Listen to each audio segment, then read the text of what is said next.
Buenos días con todos. Muy sencilla, ¿no? Las reacciones de hipersensibilidad, ¿no? Como ustedes saben, son aquellas en las cuales se produce una respuesta antígeno-anticuerpo demasiado intensa, ¿no? Es una de las, ¿no? Sea por la reacción misma del alergeno que va a estimular a una reacción muy intensa, o sea que se produzca, como también hay otro tipo de reacción de hipersensibilidad que es mediada por exceso de complementos que se llama reacción tipo Artus. Vamos a ver si hay alguien más que esté. Ya está. Según la clasificación de Jevley-Combs, ¿no? Acá tenemos la clasificación de Jevley-Combs, tenemos nosotros 4 tipos de reacciones alérgicas, ¿no? Las reacciones alérgicas tipo 1 y la de tipo 3 son las que nos interesan en ontología, porque están relacionadas con reacciones de anafilaxia y están relacionadas en el caso 3 con una reacción tipo Artus. Entonces, aquí a la derecha, por ejemplo, vemos una reacción tipo Artus, ¿no? La reacción tipo Artus es una reacción producida por un exceso de complemento, ¿no? En este caso, lo que se... Sí, yo lo he visto, que está bien, te dije. Perdón, un segundito. Yeah, ok.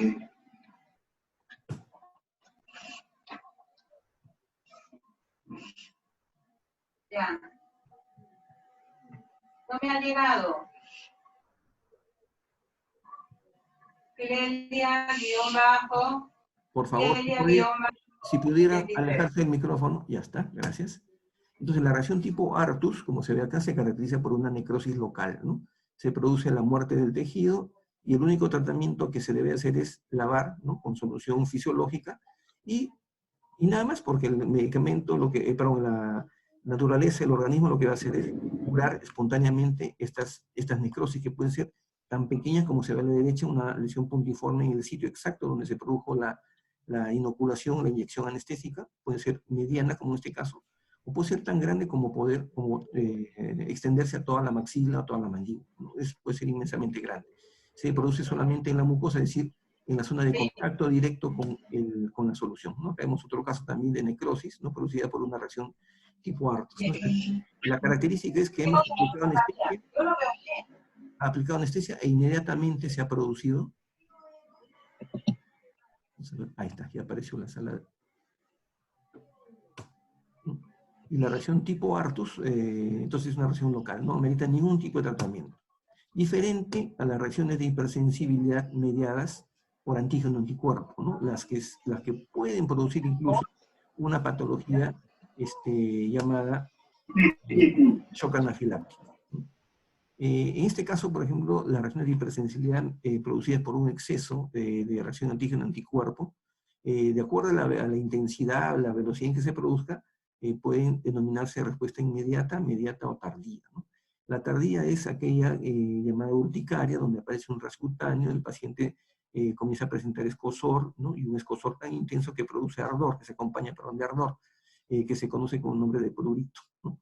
Y que no es más que una reacción cutánea que amerita un tratamiento con antihistamínico, ¿no? En la reacción inmediata más bien hay otro tipo de problemas, ¿no? Acá está un rash cutáneo. Son fotografías de mis pacientes, ¿no? A mí me gusta presentar solo fotografías de mis casos clínicos. Después de 30 y tantos años, 34, 35, perdón, casi, bueno, ya no me acuerdo cuántos años, 29, 20, 33 años de experiencia profesional. Realmente hay cosas asombrosas que uno ha visto, ¿no? Y que a veces nos ha faltado tiempo o no nos ha faltado la cámara fotográfica para poderlo documentar. Este es un paciente que tuvo una alergia a la penicilina, ¿no? Fue una medicación postoperatoria y el paciente terminó con un rash. Voy a colocar con el puntero aquí, ¿no? Donde hay una lesión pequeña, ¿no? De color blanquecino, elevada, aunque acá no se ve, es una imagen plana, es una lesión elevada que contiene un líquido, ¿no? Esta es una vesícula.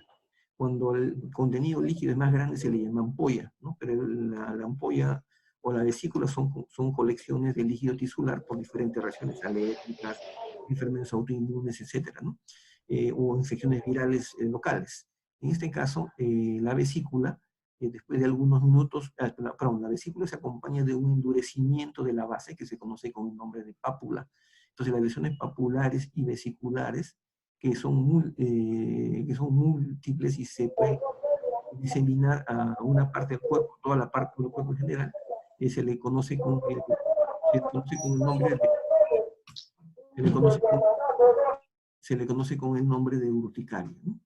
Entonces la urticaria, de acuerdo a su intensidad, también va a meritar un tratamiento con antihistamínico por vía oral o vía intramuscular, que va a depender de cuán intensa es la reacción, ¿no? Si todo el cuerpo, pues lógicamente, está lleno de roncha, lleno de vesícula, lleno de pápulas, si el paciente está desesperado ¿cómo se llama? Por la picazón, siente una sensación de calor que no es fiebre, se toma la temperatura, no hay fiebre, es la sensación, la percepción de calor, y un ardor insoportable, pues lógicamente la medicación va a tener que ser con antihistamínicos, no clorfeniramina, una ampolla de 10 miligramos cada 8 horas, ¿no? Si en caso no fuera tan intensa la respuesta alérgica, entonces la medicación sería también igual, ¿no? Sería la clorfeniramina, o sea, el cloroalergán o el clorotimetón o sus equivalentes, una dosis de una tableta cada 8 horas, ¿no? Y tanto la tableta como la ampolla va a depender su duración de acuerdo al tiempo que tarde en desaparecer el problema, ¿no? Una vez que pasa el cuadro agudo intenso, pues se puede cambiar la vía intramuscular a la vía oral, ¿no? Y si empezamos con la vía oral, pues tendrá que continuar con la vía oral hasta el final, ¿no? Hasta el fin, o sea, hasta que desaparezca todo el cuadro clínico visible, ¿no? Ese es lo mínimo, ese es lo correcto, ¿no? Vemos de cerca en otro paciente, que es la región cervical, un paciente también alérgico a la penicilina, y acá sí se ven claramente, ¿no? Se ve la colección o el contenido de líquido tisular. Esta es una vesícula. Si lo pudiéramos palpar, sentiríamos que esta es una lesión dura en su base, es una pápula. Pápula es porque tiene el aspecto de una papa. Acá también vemos pápulas múltiples, ¿no? Que se acompañan de escozor y en algunos casos de prurito, ¿no? Cuando se acompaña de un enrojecimiento intenso se le llama roncha, ¿no? Este es el mismo paciente con una vista un poco más alejada, ¿no? En este caso, el rash cutáneo se extendió a la región cutánea y a la región cervical.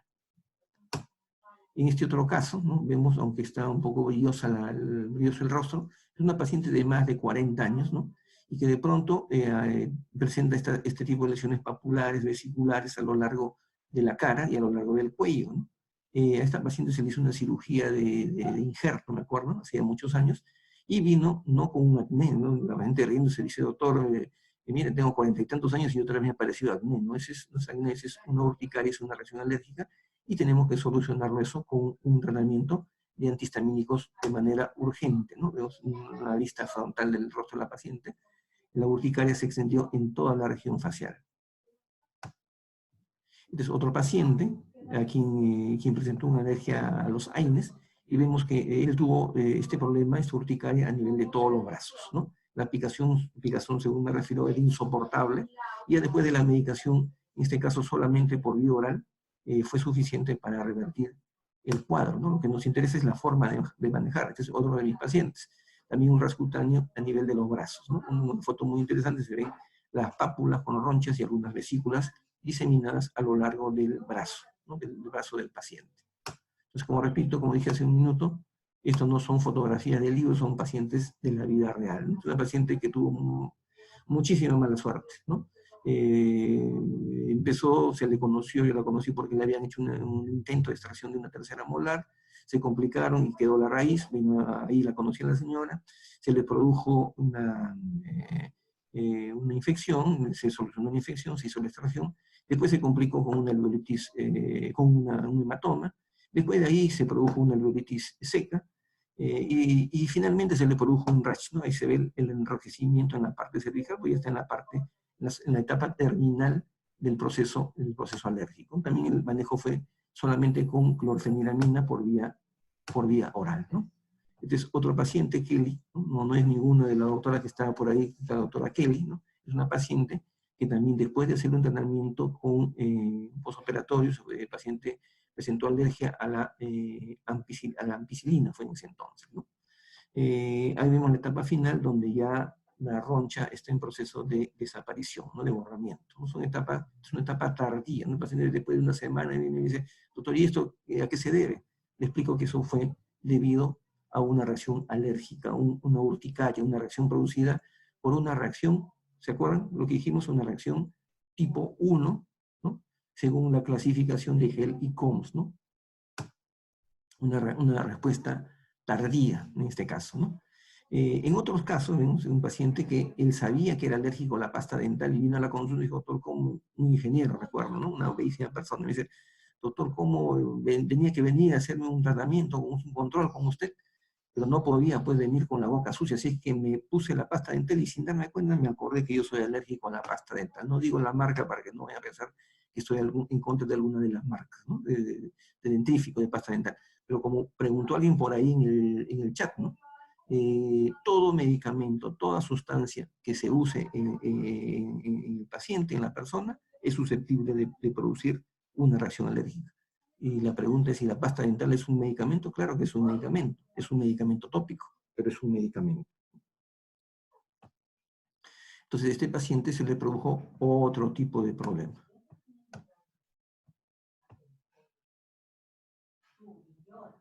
Aquí vemos una alergia al acrílico, ¿no? Paciente a quien se le hizo una cirugía, ¿no? y se le produjo una reacción alérgica. Pero vamos, creo que se ha ido la imagen.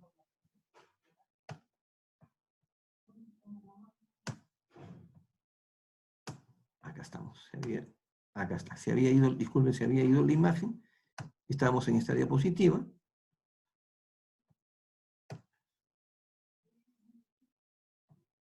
Ya está. ¿No? Porque la anterior, cuando se cortó, fue una reacción alérgica, se ha producido una erosión. Ustedes ven aquí una erosión, aquí se ve toda la erosión, pero para una ulceración, ¿no? Porque se produjo primero vesículas y después se produjo unas ampollas en todo el labio. Después tenemos otro paciente a quien le hicimos una cirugía de extracciones dentarias, se le puso una prótesis inmediata, ¿no? Y el acrílico, por alguna razón, produjo una reacción alérgica, ¿no? Puede haber sido una alergia directa al medicamento, ¿no? Puede haberse tratado también, vamos a prender el chat, ahí está. Puede también que el técnico en su laboratorio no hizo un buen hervido del acrílico termocurable. Imagínense si hacemos una prótesis acrílica con acrílico rápido, ¿no? Otro paciente, también me lo mandaron por WhatsApp, ¿no? Me dice, doctor, mi paciente tiene esta lesión y ¿qué problemas tiene? Has tenido tuvo una especie de aftas grandes, ¿no? No son aftas grandes, es el lenguaje del paciente. Lo que tuvo el paciente en este caso fue una reacción alérgica con múltiples ampollas que después se abrieron, ¿no? Y se produjo una ulceración con un intenso dolor, ¿no? En este caso también, al parecer, ¿cómo se llama? El causante fue una sustancia tópica.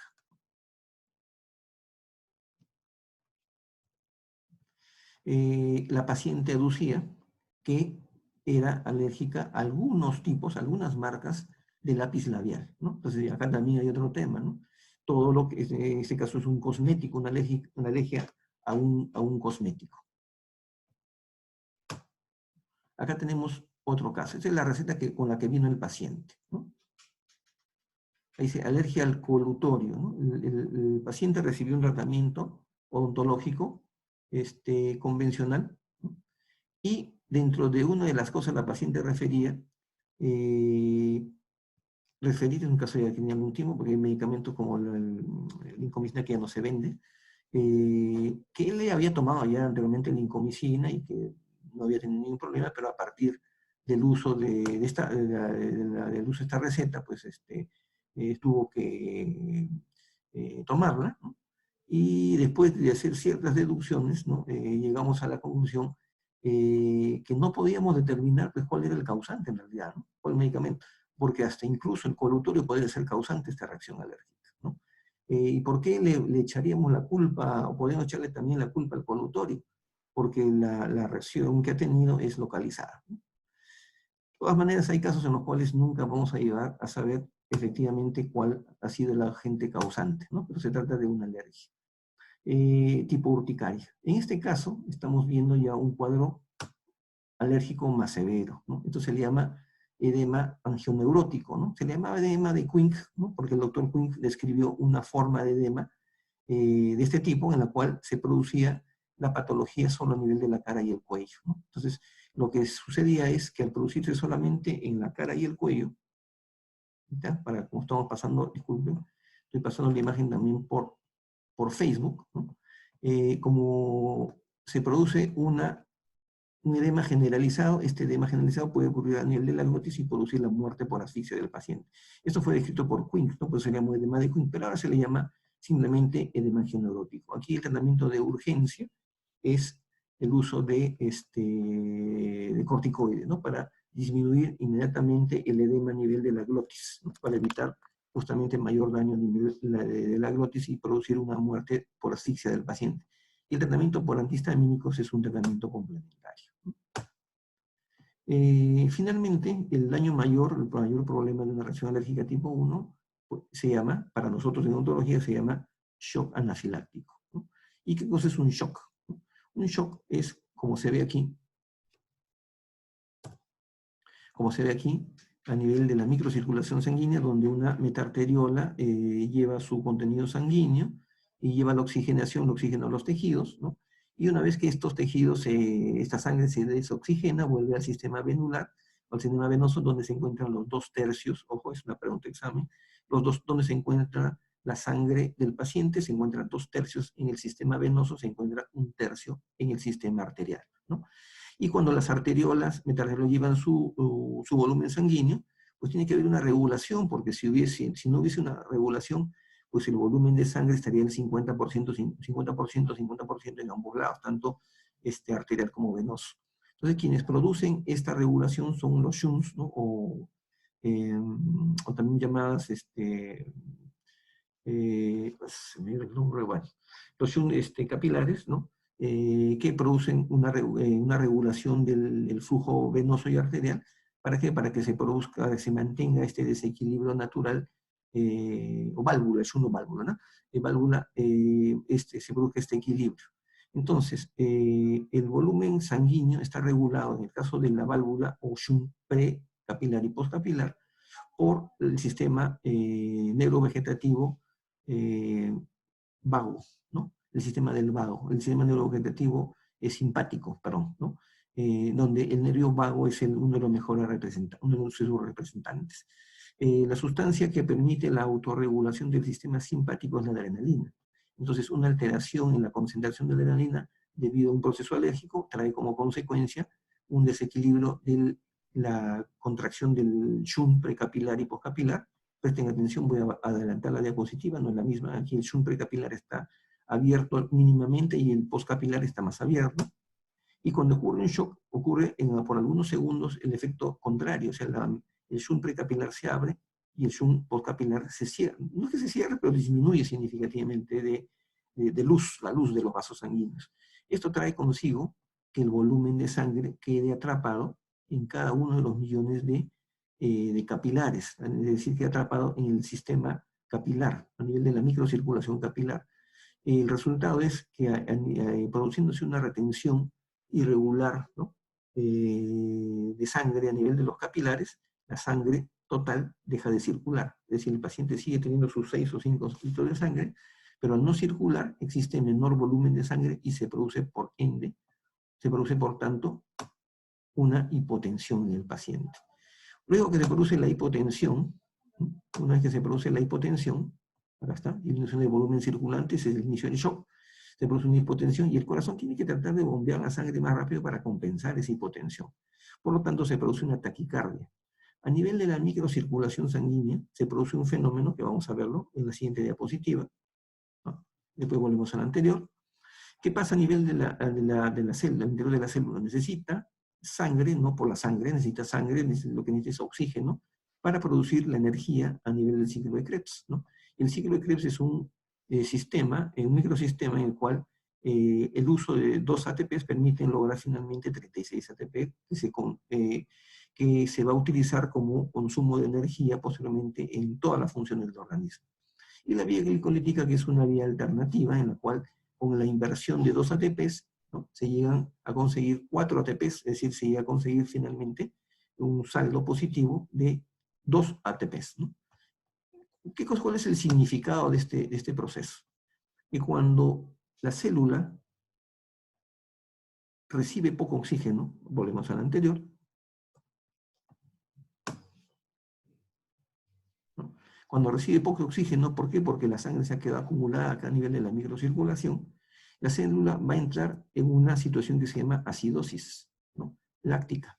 ¿Por qué? Porque a nivel de todos los tejidos, todos en general, se va a producir una serie de desechos como consecuencia del ciclo Krebs. Y una de las sustancias que se produce es el ácido láctico, ¿no? La acumulación excesiva de ácido láctico se le conoce con el nombre de acidosis láctica. Entonces, esa acidosis láctica, traducida a nivel del sistema muscular, va a producir cansancio. Entonces, el paciente con shock, ¿qué siente? Siente cansancio, siente que se desvanece, siente que le falta fuerzas, ¿no? Esa es la razón. Y el sistema y el organismo lo que hace es tratar de que si existe una acidosis, falta oxígeno a nivel del músculo, le daremos pues en primer lugar preferencia a los músculos que son más importantes para el organismo. Entonces, la sangre comienza a concentrarse en las células, fibras musculares que son más importantes. Tenemos tres tipos de fibras, ¿no? Las fibras cardíacas, las fibras del sistema esquelético y las fibras autónomas, ¿no? En esos tres sentidos, ¿no?, las fibras musculares del sistema esquelético son las primeras que se reciben poco oxígeno y el paciente siente cansancio. Después comienza a hacer mella en los músculos del sistema neurovegetativo, ¿no? Es en los músculos, en el sistema muscular liso. Y en el sistema muscular liso, si nos vamos al pulmón, si nos vamos a los bronquios, recordemos por un momento el coronavirus, ¿qué cosa es lo que sucede? Al producirse una acidosis láctica, los músculos de la respiración o que participan en el acto de la respiración no se contraen de manera adecuada. Entonces el paciente quiere aspirar aire y no puede, quiere expeler aire y no puede. A esa respiración rápida, ¿no?, rápida pero superficial, se le conoce con el nombre de disnea. Disnea pregunta de examen, ¿no? ¿Y cómo se llama entonces a la aceleración de la frecuencia respiratoria? Se le llama polipnia. Poli, muchos, nea, con P, no PN, nea, respiración, muchas respiraciones. Apnea, cuando no respira el paciente, ¿no? Polipnia, cuando respira demasiada frecuencia respiratoria, y disnea, ¿no?, disnea, cuando la respiración es rápida pero superficial. Entonces, al ser superficial, no absorbe el suficiente oxígeno y entramos en un círculo vicioso, ¿no? El paciente está con taquicardia, está con acidosis láctica, se produce hiperventilación superficial, o sea, disnea, y eso no es suficiente para que el paciente pueda tener una oxigenación adecuada. Finalmente, es el músculo, y además también el organismo comienza a retener líquidos porque necesita líquido, hay menor volumen circulante, y se ha producido un shock, ¿no? Entonces, en este sentido, tenemos que tener en cuenta que la consecuencia final de toda esta acidosis va a ser que el último músculo o el último grupo de músculos que nos queda activos, que son los músculos o las fibras musculares cardíacas, terminen siendo afectadas. Cuando la célula cardíaca entra en acidosis, inicialmente se produce una bradicardia. La bradicardia es la disminución de la frecuencia cardíaca. En este caso, no en todos, en este caso es producido por una acidosis láctica del músculo cardíaco. Y cuando ese músculo cardíaco finalmente no recibe oxígeno o no lo recibe de manera mínima suficiente, se paraliza y se produce un paro cardíaco, que puede terminar o no con la muerte del paciente. Entonces, todo eso se le conoce como fisiopatología del shock. Todos los shocks tienen estas características, ¿no? Todos los shocks que se llaman shocks secundarios. Los shocks secundarios, los shocks primarios. Los shocks primarios son aquellos que se producen como consecuencia de un desequilibrio interno. Los shocks secundarios son aquellos que se producen por un desequilibrio o causa externa. El único shock, el shock secundario, o sea, producido por causas externas, es el shock hipovolémico, que es producido como consecuencia de una quemadura extensa o es producido por un sangrado extenso. En ambos casos, la causa es una causa externa que produce directamente la pérdida de fluidos en el organismo del paciente y el paciente desarrolla similarmente un shock, ¿no? Pero en el caso de los shocks primarios se produce todo este proceso, todo este problema por un trastorno de la microcirculación sanguínea. Entonces los shocks primarios se producen por un desequilibrio de la circulación, de la microcirculación sanguínea, y los shocks secundarios se producen como consecuencia de un traumatismo externo o una infección generalizada o una quemadura extensa. Ya está. Tratamiento, uno de los tratamientos, no es el único para el shock primario, es la posición de Trendelenburg, dependiendo del tipo de shock, y para el secundario es reponer los fluidos, pero además, cuando el paciente ya se encuentra en estado de shock, lo que tenemos que hacer es volver a regularizar la microcirculación sanguínea. ¿Quién se encarga de regular la microcirculación sanguínea? La adrenalina. Entonces la adrenalina es el tratamiento, es el único tratamiento que va a permitir salvar la vida del paciente porque va a permitir que esta microcirculación sanguínea vuelva a la normalidad. Es el único medicamento. Y si en caso el shock ha sido producido por una anafilaxia, entonces habrá que añadirle un antihistamínico. Y para terminar, ¿no?, ¿cómo tenemos que utilizar la adrenalina? No aplicamos la adrenalina de manera directa en el paciente. Eso puede producir una taquicardia, puede producir la muerte del paciente, por otra razón, otras causas. Lo que tenemos que hacer es hacer un preparado, ¿no?, mezclando, o combinando, perdón, 1 centímetro cúbico, perdón, 0.5 centímetros cúbicos de adrenalina, ¿no?, 0.5 en una solución de 10 centímetros cúbicos de suero fisiológico. Esa mezcla, esa combinación, perdón, aplicarla en el paciente, dependiendo de su edad. De esta dilución que hemos obtenido, ¿no?, 10 mililitros más 0.5 dan 10.5 mililitros, de esta dilución tenemos que administrar solo 0.15 mililitros a un niño de 2 a 6 años, solo una dosis de 0.2 mililitros si el niño tiene de 6 a 12 años, y una o varias aplicaciones de esta dilución cuando el paciente es adulto, 0.3 a 0.5, cada 10 o 15 minutos hasta un máximo de 2 mililitros o 2 centímetros cúbicos. Si el paciente, niño de 2 a 6, no sale del cuadro con 0.15 mililitros, si el paciente de 6 a 12 recibió su dosis única permisible de 0.2, o si es adulto recibió hasta sus 2 centímetros cúbicos máximo y no sale del cuadro, lo único que cabe es aplicar el protocolo del RCP, que es ya materia de otra conversación, ¿no? Lo importante es que hemos definido claramente los diferentes tipos de reacciones alérgicas, ¿no?, producidas, en este caso, como consecuencia de una reacción tipo 1, ¿no?, una reacción de hipersensibilidad tipo 1. Tenemos, entonces, para resumir esta segunda parte, que existen dos tipos de reacciones de hipersensibilidad. Una tipo 1, que puede llegar a la anafilaxia, o puede ser una urticaria, puede ser un edema neurótico, o una reacción de hipersensibilidad tipo 3, en la cual se produce, en nuestro caso, una reacción tipo Artus, o una necrosis local, que va a regenerarse por sí misma sin ningún tipo de medicamento. Entonces, nuevamente vamos a pedir que hagan sus preguntas a través del chat, ¿no?, para responder a las preguntas. No sé si hay alguna pregunta.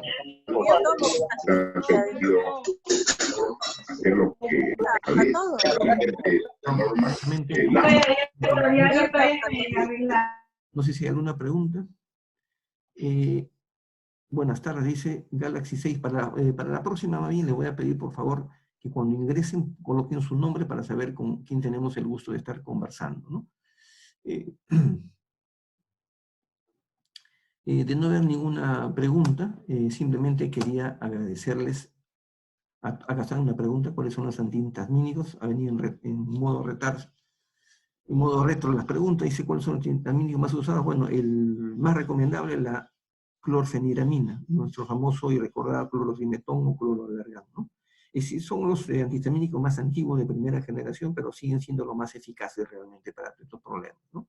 En contra del corticoide, es suficiente con utilizar dexametasona, es el más inocuo de todos los corticoides que existen, y la dosis suficiente será de 4 miligramos, ¿no?, en este caso por vía intramuscular o por vía endovenosa, ¿no?, en caso de urgencia por vía subcutánea o sublingual, dependiendo de cuál sea la experiencia que tenga el profesional para utilizar tal vía de administración, ¿no?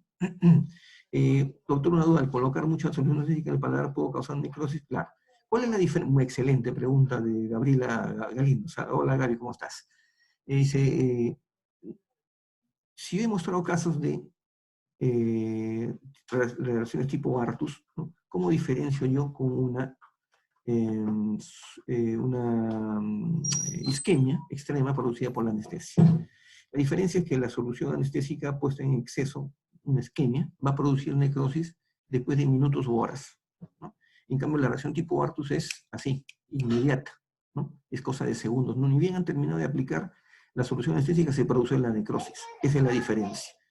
Si se produce una necrosis por una u otra razón, no hay más que esperar que el organismo haga su trabajo. Y si hay que esperar que el organismo haga su trabajo, habrá que lavar la lesión y simplemente esperar que el tiempo, el tejido se vaya cicatrizando por sí mismo. No necesitan de ningún tipo de tratamientos. En pacientes con insuficiencia renal, ¿cuál es el esquema ontológico de aplicación de corticoides? Bueno, no debemos aplicar corticoides, evidentemente, en una insuficiencia renal, ¿no? Lo que estoy diciendo es que si el paciente sufre una reacción alérgica tipo 1, ¿no? Y el cuadro es tan rápido como un edema axoneurótico y el paciente se hincha y puede haber riesgo de que se edematice la glotis, tenemos que poner en la balanza, ¿no? Si le aplicamos el corticoide, lógicamente puede ocurrir de que se complique su cuadro de insuficiencia renal, pero se va a morir, ¿no? Se va a morir o se puede morir por asfixia, entonces tenemos que poner en la balanza. Y esto, chicos, porque la mayoría de los que están escuchando en este momento son jóvenes, ¿no? A veces tenemos que poner sobre la balanza. Todo lo que está en el libro es una literatura, pero depende del criterio clínico de cada uno de ustedes el que pueda utilizarse o no tal o cual medicamento, ¿no? La vía de aplicación, de administración, etc. No se confíen, no sigan al pie de la letra lo que dicen los gurús, ¿no? Los gurús de la medicina.